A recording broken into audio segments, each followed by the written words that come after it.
Welcome back to another update video on the Hearthstone report. We have a guest once again. This is Lulnenko, TrashcanTV Discord's own Lulnenko, of course. Thank you very much for being here. You're known as one of the best Battlegrounds players currently in existence in Hearthstone, and you're here for the second time to help us understand some of the Battlegrounds changes that came with the last patch, with the update. Got some interesting stuff to talk about, so glad to have you on board. Yeah, absolutely. I'm glad to be here. I lost a little bit of ranks, but I'm gonna climb back up to top 200. I'll be back there soon, I'm sure. But yeah, let's take a look at these. Let's go through them. So JJ, what do we got here? Well, first of all, we've got a new hero. I mean, technically some of the other ones are basically new, but by the way, the distinction is important between completely new hero and bringing back a hero, even if they are completely different, because for the players that don't have the Tavern Pass, you still get access to the changed heroes, like patches recently and now Brandon Muckler, even though they're completely different, versus the new heroes, which is Tess in this case, which are only accessible to players with the Tavern Pass for the first, I think, 2 weeks or something. Okay. That being said, Tess Greymane, hero power is 1 gold, refresh Bob's Tavern with minions from your last opponent's warband. Notably, it's the same amount of minions that you would otherwise also get, but it's picked from one's from those stats. Okay. Yes. So what do we think about this one? So my initial reaction to this was that it seems like crazy strong. But the more I think about it, the more I think it's good, but it's probably pretty fair because you're not going to get anything in it that nobody else has yet. I mean, that's kind of obvious if it's giving you stuff from your opponents. But what that means to me is like, if your opponent has a hero that lets them get out stuff that's like really strong early, like if they're playing Eudora and they just got a really good minion, this gives some counterplay where maybe you can get that minion as well. I think this is going to be powerful, but probably not too crazy. The other thing you have to consider with this is at some point you still want to build towards some endgame comp. You want to have like poisonous murlocs, or you want to have a bunch of big dragons, or whatever it is. So if you're pushing this button every turn, that might be good for a while, but then you might get to a point in the game where one turn you're playing against a dragon player and you don't have any dragons, so it's just not useful for you. So do you think this will see a lot of use on turn 2, given that sometimes if you run into an opponent who has a very strong minion draft in turn 1, seems like one of the better plays you can make? I don't think so. I think I would continue to just level up on turn 2 because I don't want to get too far behind in terms of levels.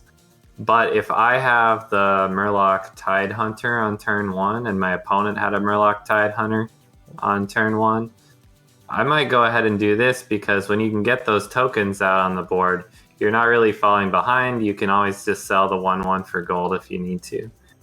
But I wouldn't usually do it on turn 2. Alright, so it's not going to change the early game meta too much in your opinion. We'll see how it goes. By the way, I like to point out the name of the hero power is Bob's Burgles. That's the extent to which I can contribute to this discussion. I would like to point out that this would be a way to get the amalgam from the curator. I don't think that's gonna be the most significant thing. Also, on the other hand, I assume that means you could also probably get tokens that your opponent got. So, of course, we talked about the Tidehunter, but that means you could also potentially get offered a bunch of 1/1 Murlocs or something. Yeah, that's true. I'm not sure how this works. I'm not sure if you do about duplicates. So, because the amount is the same as your board, could it be that if you say you did play this on 2, that you would just get 4 copies of the same minion, even though your opponent had multiple ones? Oh, that's kind of a good point. Because that would allow you to freeze it, right? Freeze stuff over turns to build goldens.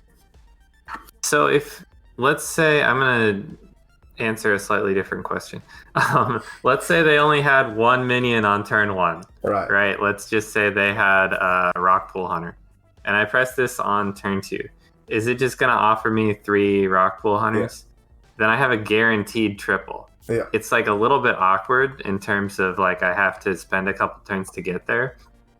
But if that's the case, that's a triple I can count on every single game. I mean, if you sell a minion on I 3, wish I knew. I don't know exactly how it works, but if you can do that, then also you said it's a little awkward, and I mean I agree. But if you do it on 2, hypothetically, as Alex said, then you have the mana to buy one of them right away, and if you have something to sell on 3, you would also be able to get your triple on 3 already. So, although then you would still be a tavern tier 1, so the gold would give you tier 2. So that it's never great. I agree. Interesting idea. I would I maybe don't think it's. I don't think it's like that good unless you're doing it for a token minion, because you can sell those tokens to level up and then discover a tier 3 minion. Other than that, I don't think that this is going to give you any like crazy early turns, but I'm curious to see what will happen, and I'm curious to see if it can just offer you a board full of the same thing. Yeah. Like, what if it's in the late game and it just offers you like 7 Megasaurs? I don't think that's going to happen, but you know, that would be fun. I'm interested to see the how odds that on that works. have to be like tiny though. There might be some like criteria that it can only, like, every minion that he had can only show once or something. Otherwise, of course, chance would also be like if they had a minion once, they have 7 minions. You're gonna be offered 6 total or something. Then obviously the chance you get the same one. But that being said, by the way, I wasn't perfectly certain about this. I just realized in the fine print actually says on July 28th is when everyone gets access to her, which is exactly 2 weeks after the release. I thought they also said that in the Tavern Pass. Let's get to the next hero. Technically a returning hero. King Makla has a 1 gold hero power that says get 2 bananas. At the end of your turn, give everyone else 1. Okay, everyone else, so that means all other players in the lobby, presumably. Yes. That's an interesting one, because we haven't really seen one that like just buffs everyone else. This one sort of like you get the advantage, a bigger advantage than everyone, but everyone else also does. So what do you think about this one? My initial reaction is that I don't like it. So I would compare it to Edwin right away, because Edwin is a 1 mana hero power just like this, and it's a targeted buff. You can choose what you want to make stronger. But Edwin doesn't give a banana to all of the other players in the lobby. So I have to ask myself, is this worse? I think it is worse because of that effect. But how can I use this hero power in a way that I can't use Edwin? Well, 2 things. 1, in the early game, it's going to give me more buffs because early on I'm not able to buy 2 things as Edwin. And 2, I can put these bananas on 2 different targets in the same turn if I want to split, if I have 2 different things that I want to be buffing up. So I think you can make this work. It's not like an unplayable hero or anything like that. I think it'll be fine. If you are able to get something with Divine Shield, if you are able to get something that attacks adjacent minions like Cave Hydra or Foe Reaper, then these bananas are just going to have a lot of value, and you probably won't care that much that you're giving the other players 1 banana, especially because if they're building certain team comps, like if they're building dragons, they probably don't care that much about 1 extra stat. You might care more if you're the Cave Hydra player than they do. Right. Just explain to me really quickly, how is this going to work, or what do they mean by end of turn? So you click it, does that mean then during the next recruit phase your opponents get it? Because end of turn would mean end of recruit phase? I believe technically it means end of recruit phase, but effectively that means that they get to use it only at the start of the next one, of course. Yeah, exactly. So that's something I was going to point out, of course. Not only do you get more out of the hero power, I mean, would be kind of stupid if you didn't, but you also get it earlier than your opponents. That's a bit of a difference than if you press this button, you get 2 and everyone else gets 1 instantly. Yeah, because so in this case it's a little more tempo friendly. Mm-hmm. Of course it would be dumb if everyone got it instantly, because then connection speeds matter and you could try to get it done like a split second before the thing. You push it at the very end and stuff. You push it at the very end, you play the bananas really quickly. I see why they do it, yeah. Your opponents are not prepared to get a banana and they have like 2 seconds left. Yeah. That'd be pretty funny. Do you remember what King Mukla did before? Because I do not. I don't either. Honestly, I don't remember that he left or was ever there or something like that. I remember seeing him before because the art I'd never seen anywhere else for Muckler. Yeah. But I quite frankly don't remember what he did. No, I forgot.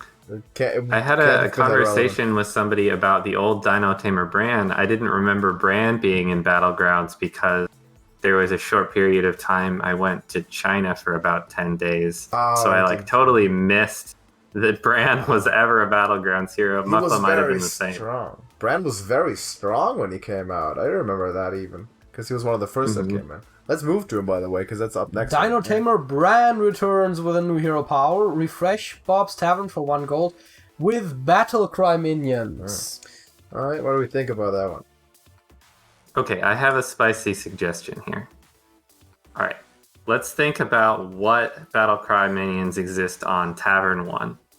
You have Alley Cat, you have Murloc Tide Hunter, you have Deck Swabby. So each of those are basically things that give you money. You either get a token or a discount. Right. Then there's Rockpool Hunter and there's Vulgar Homunculus. So if you buy something on turn 1 and then on turn 2 you press this button, you're basically guaranteed to get a token minion or a discount. So you can probably play this hero, like stay on turn 1 a couple turns, buy some Deck Swabbies or some Murloc Tide Callers or Tide Hunters, and get an early triple and level to level 2 and get a tier 3 discover. That's an idea. Yeah. I'll be curious to see if that's how people play it out. But I do think since there's a very limited pool of tier 1 Battlecry minions, you'll be able to reliably get a tier 1 triple if you go for it very early in the game. That's an interesting aspect, yeah. The only other main thought I have with this is that most players, what they're going to think when they see this is, I gotta force Murlocs. Yeah, Megasaur. Yeah, because the Murloc battle cries on tier 5 and tier 6 are so good. You've got Megasaur, you've got Primal Fin Lookout and King Bagurgle, but also the new Amalgadon, which we'll talk about when we get to it. Right. We'll talk about that later. I think that those are really good options as well, going for Murlocs, because, like I was saying, you can get the early Murlocs if you stay lower tier. You can find a lot of Rockpool Hunters and Murloc Tide Hunters, and you can on tier 3 find Seers and the 4/4 that I'm not thinking of the name of, Falfin. I think it's just a strong.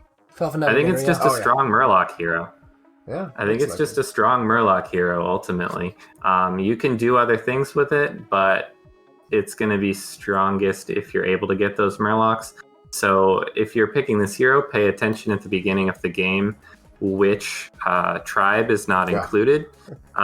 You can play this with other things, but I probably would not pick Bran without Murlocs in the game unless maybe I just want to try it out and see what happens.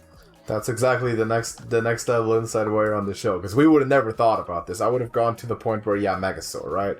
With this hero, I want late game battle cries, but that's a very good point, of course. And of course, in general, I feel like in the late game, and maybe this is just my new perspective here, but I think in late game you generally like Battlecry minions a lot more than other stuff, because I don't know how this is played at the top level, but what I end up doing oftentimes in the late game is looking for buffs and looking for triples, and in the case of the former, of course, buffs generally mean battle cries. Yeah, absolutely. Mm-hmm.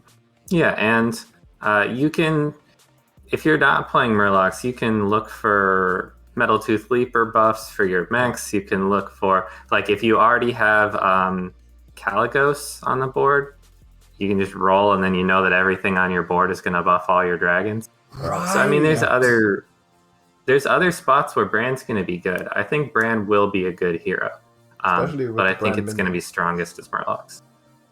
That's true. Let's move on here. We have two more hero powers that got a little bit changed. Well, I mean, one of them a little bit, the other one a lot more fundamentally.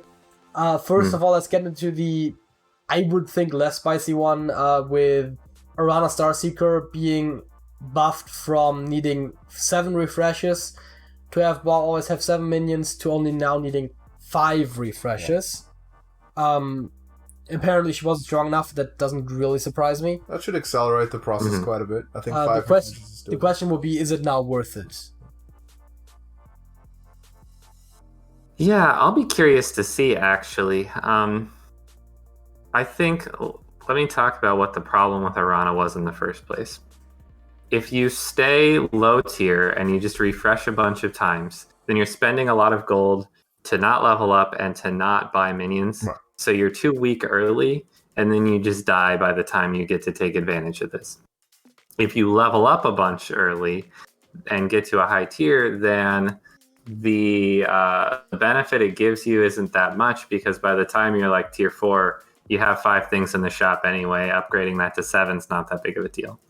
So does this change from 7 refreshes to 5 really fix that problem?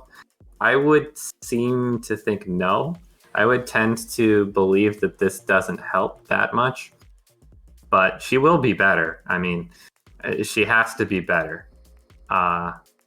Maybe this takes her from being one of the worst heroes to being one that's like a little bit below average. I'm having a hard time thinking of how I would play this hero to take advantage of the hero power. And that's my problem with her. I have a proposition. So how about turn 1, we just roll 3 times. Turn 2, we upgrade. And then turn 3, we roll 2 more times and buy a minion. Like bit like AFK, like a little, like kind of AFK, just a lot weaker start. But then like the next turn you have 7 minions. You know, that might be the way to go, actually. So you're down 2 turns like AFK, like you said. I guess the question, I do think that's worth trying. I really do. But I think the question is just how much life are you taking? How much health are you losing doing that? And whether you'll be able to claw your way back into the game. Because any strategy where you just play down minions like that, it just has to be worth it. And honestly, maybe there's some potential there. I think it's worth trying. It's kind of a weird strategy to just roll a bunch of times when you're not actually looking for anything. But yeah, it's worth trying. And maybe it'll end up being terrible, but maybe it'll end up being good. Seems a bit strong, at least. I'm honestly not sure. Yeah, I have no idea. Really it seemed like an efficient way to go about it. It's a bit worse AFK, but you have a bigger pool to choose from. I'm sure someone will try it out who's much better at Battlegrounds, and we'll be able to check that. But I just had that idea pop up. So the other one seems a bit more interesting. This is one that we've talked about last time when it came in. Yeah. You said this, and you called this correctly, Captain HOOKTUSK, when it got revealed. You said this is the strongest hero in the game, bar none. And turns out you were correct about that. You talked about the Sorrelisk rotation and just getting crazy early game boards. I feel like the way that they have changed his hero power should nullify that strategy quite drastically. Yeah, so let me quickly say what the actual change is. Right. Instead of discovering now a minion, so it is remove a friendly minion, and now it's get a random one from a tavern tier lower rather than discover. Correct. So yeah. I've been seeing a lot of people on Twitter or wherever saying that this is unplayable now. I don't think that's the case, but it's way weaker than it was. I mean, I don't need to tell you that getting something random is worse than getting to pick it. It's just obviously not as good. This solves all the problems that were the reason that HOOKTUSK was so broken. Before, you could just get so many triples reliably, but you could also get so many battle cries, like just continually buff up your board for 0 mana. Now, I mean, it's random whether that happens or not. You could get really lucky and just get the same crazy HOOKTUSK games you got before, but most of the time you won't, and it'll be way less reliable for getting triples. So if we look at Malygos right now is replace a minion. It's 0 mana like this. Replace a minion with 1 of the same tier. This adds the minion to your hand instead, but it's a tier lower. So in my mind, this and Malagos are more or less the same. This has the drawback of being a tier lower, but the benefit of, you can use the battle cry, so you can get buffs and stuff like that. So I don't think Malagos is very good. I don't think HOOKTUSK will be very good for the same reasons. All right, that's an interesting take. I think I would agree with that. I feel like the discovery we've seen it also in constructed, which is why I can speak on that a bit. A discovery versus a random card, getting a random card of the three, is a big difference. Makes a huge difference. Should weaken it quite considerably, and maybe it's now more one of the middle of the pack to below average heroes. Rather than dominating the game all the time. So can you just quickly speak on, we mentioned last time when the changes happened with the minion costs and Sorrelisk went up to 2, to tier 2. You said that would make HOOKTUSK a bit weaker, and did it actually come to that, and was it enough, or apparently it seemed like it wasn't enough since they're nerfing the hero specifically once again?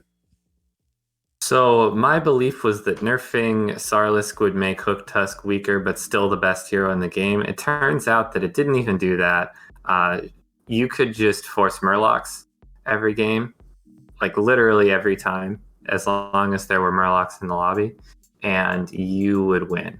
The only problem was if you were if you were HOOKTUSK and there were no Murlocs in the lobby, you had to think slightly harder. But you still had the strongest hero in the game because you could continually roll for buffs and triples for free. So I don't think that the Sorrelisk change ended up nerfing HOOKTUSK. I think HOOKTUSK at the high levels of play was leaps and bounds ahead of the next best hero, which is Eudora. And even at the lower and middle like MMR brackets, it was still the hero that was doing the best statistically. So justified change in this case that we're looking at definitely. Yeah. We'll see how it develops here. Let's move on with what's next. Well, first of all, before we get into the new minion, of course, mentioned before, speaking of the chance to get Murlocs in your pool, that will be slightly higher now because pirates are no longer guaranteed to be in every game. I don't think we need to very in-depth talk about this because they're now in the rotation. I mean, that doesn't necessarily... I mean, that probably makes some heroes weaker or stronger, but I think for the most part, it affects the pirate heroes, which are in and out as alongside the minions. And we've learned you should pay attention to what's in the game before you pick your hero. Yeah, that... I feel like it was given before. Whoops. There we go. They added a new minion. We've already talked about it. It's the Amalgadon, and what do we got here? Well, it's a tier 6, 6/6, and yes, Amalgam is back. It has all tribes. But also, and I think this is very important, it has the battle cry. For each different minion type you have, adapt randomly. So, remember adapt? Because it's been a while. I do remember adapt, and if memory serves, there is 9 adapt effects in Constructed and 8 in Battlegrounds. Yeah. Mostly we see it with Megasaur, I would imagine. So what do we think about this one? Is this just weaker than original Amalgam, or is it stronger, and where does it go? So first I want to say I was counting in my head for so long, and I came up with 8 adapts as well, so I'm glad we can agree on that. I see it as filling an entirely different role as the irregular Amalgam that we used to have. Nightmare Amalgam was a tier 3 minion that you could then dump buffs on. As this is a Tavern 6 minion, it's going to be something that you most of the time are just throwing in and hoping it adapts to have Divine Shield and Poison. Yeah. Since it's random, a lot of the time, so I'm going to think about it this way. If I have 2 different tribes on the board, I play this, I have a 1 and 4 to hit either Divine Shield or Poisonous, and then a 1 and 8 to hit the other one. So with 2 tribes on the board represented, I have a 1 in 32 to get Divine Shield and Poisonous on this. And the more different tribes I have, the more those odds go up because I have more chances to get something else. And to me, what that sounds like is when I'm offered a tier 6 Discover, and it's like stuff that's kind of like all right, but not really what I'm looking for, I'm just going to jam the Amalgadon and hope that I hit the Divine Shield poison on it. And if I get something bad, like I just get +1/+1 and taunt, I just sell it and buy something else. Feel kind of sad, but at least I tried. But there's a couple other things I want to talk about with this card. First, I just want to acknowledge if you have Bran, it pretty much automatically becomes great because the odds that you're going to hit Divine Shield and Poison become so much higher.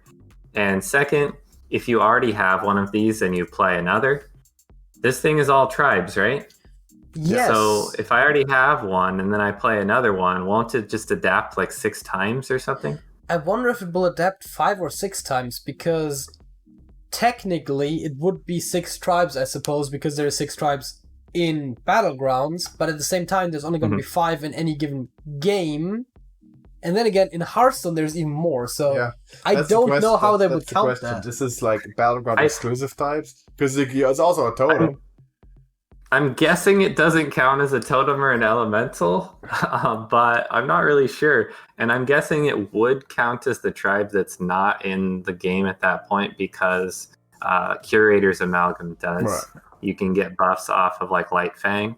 Right. You know, if there's no dragons in the lobby, you can still buff the regular Amalgam with something like Zubat or Light Fang. So, yeah, I'll be curious what the exact interaction is if you have an Amalgadon and you play another Amalgadon.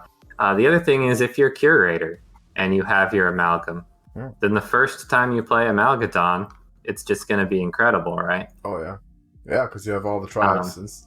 Though you have to also acknowledge that, of course, you said you want to go for specific adapt, so in that case it's not as relevant, but certain things will the more it goes, the more diminishing returns you'll have, because if you already have Divine Shield, you can still adapt into Divine Shield and it's going to do absolutely nothing.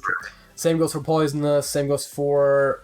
Is Wind Fury in the adapt pool in Battlegrounds? Which one is it that was missing? Stealth. Is it Plants? It's Stealth, right. Stealth is the one that's missing. Yes. So that so Wind Fury will be redundant. So 3 out of 5 don't do anything if you get them more than once. Right. Sorry. But I will say, you want Divine Shield to Poisonous on this. You'd rather have like a Poisonous Divine Shield 6/6 than just have something with a bunch of stats. But if I get get that. enough stats, then it's not even that bad. Like, if I get +3 health and +3 attack on it 3 times each, I mean, that's just a pretty big minion already. Yeah. So I think that we're just going to start playing this a lot of the time. You will be in positions where we get the discover options and we're like, oh, well, I guess I'm taking Amalgadon and hoping it's good.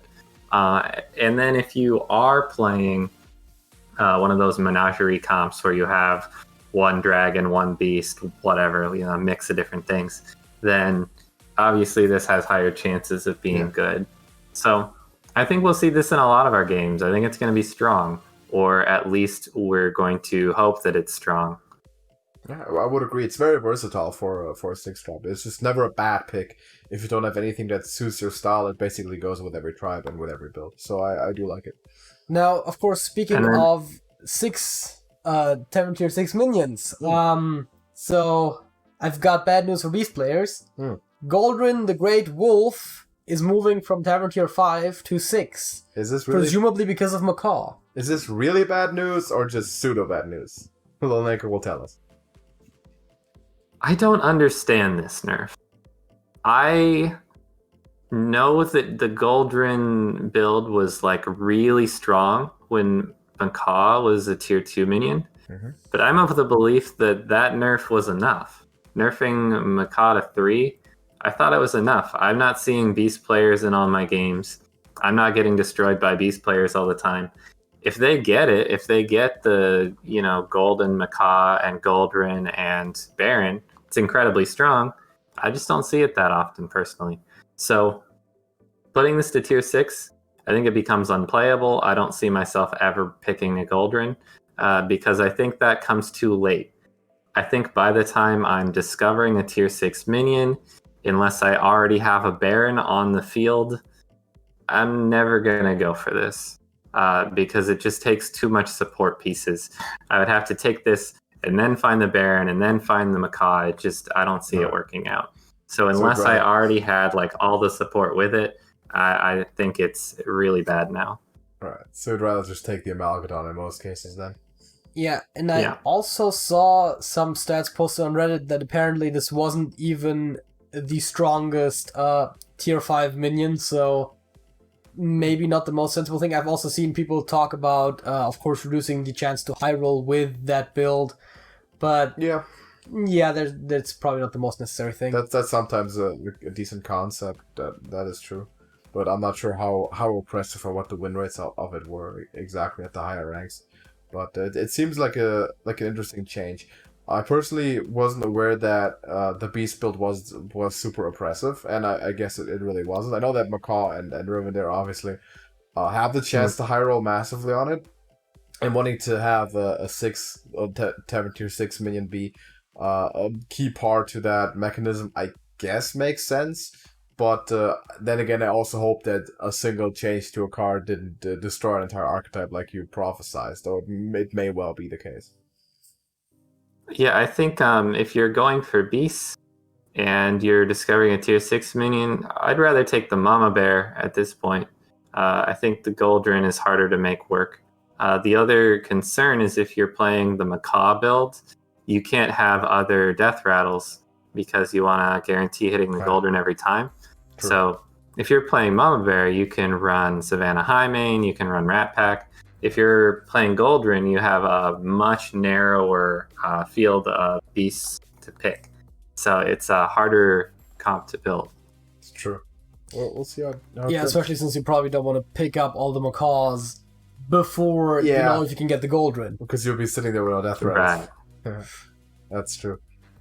I mean, you could maybe run the Macaw build with just then, like you said, with the Rat Packs, the Highmanes, and the Mama Bear maybe. And if you happen to discover one of these, you just switch it. Like you just flip the Mama Bear for this one, and start building different beasts or something. But it seems a bit out of the way. It seems a bit tough. It'll happen occasionally. There'll be cases where you want to do that, but it'll be really rare now. Mm-hmm. That's all the Battlegrounds stuff. That's everything. If you scroll down further in the article, we'll get into constructive changes that we talked about way back when on... actually, I know this, on the 10th. Because that's when they were announced. Well, it's when we... It's like a day after they were announced, probably, but yeah. If we go back, or if you guys go back and watch yesterday's or the days before report, you will be hearing everything that we had to say about the general of the new expansion and some of the cards that have already been revealed. Just to link really quickly, since we have you on the show already. General opinion from what we've heard so far. What do you think of the new expansion that's coming on? I'm pretty excited. I'm always really excited, though. Yeah. They could reveal anything. They could reveal a card that makes no sense whatsoever, and I'd just be like, I can't wait to see how this works. Yeah. So absolutely. Like Transfer Student, for example, which is free for everybody. Mm. And you can play it right now. And it's a Volpira. I love how you didn't realize at first. I didn't, I just looked at the effect, but then I noticed that it was a Volpira, and now I'm close to quitting the game. No, but you can get it for free. It's pretty fun and interesting, and it's based on remember to log into Hearthstone before October 20th, because I'm sure if you're watching this, you would have otherwise not done that. I am assuming most people have done it already. Just another friendly reminder. We'll be keeping you on top of everything that's coming out in terms of news. And of course, it is card reveal season. It is also still Trash Bowl season. We have announced in the last episode how it goes. We have to move it a little bit back because players need to be able to submit their decks until Sunday, and we'll pick it up with the last 8 after the quarterfinals are going to be done. Unfortunately, we had no other choice, given all the nerfs that we have seen. But for today, thank you everybody for watching. Let us know your opinions and your calls on what you think the Battlegrounds updates are going to be like. Lulnenko, thank you very much once again for being there. It's always great to have you and an insightful opinion, and hopefully we'll bring you back whenever there's more Battlegrounds news. I think people like it a lot. So if nothing else there to add by anyone? All right. No, happy to be here. Yeah, absolutely. Thank you for watching, and we're going to see you in the next one. JJ. That's it. Lulnenko. That's it. That's it.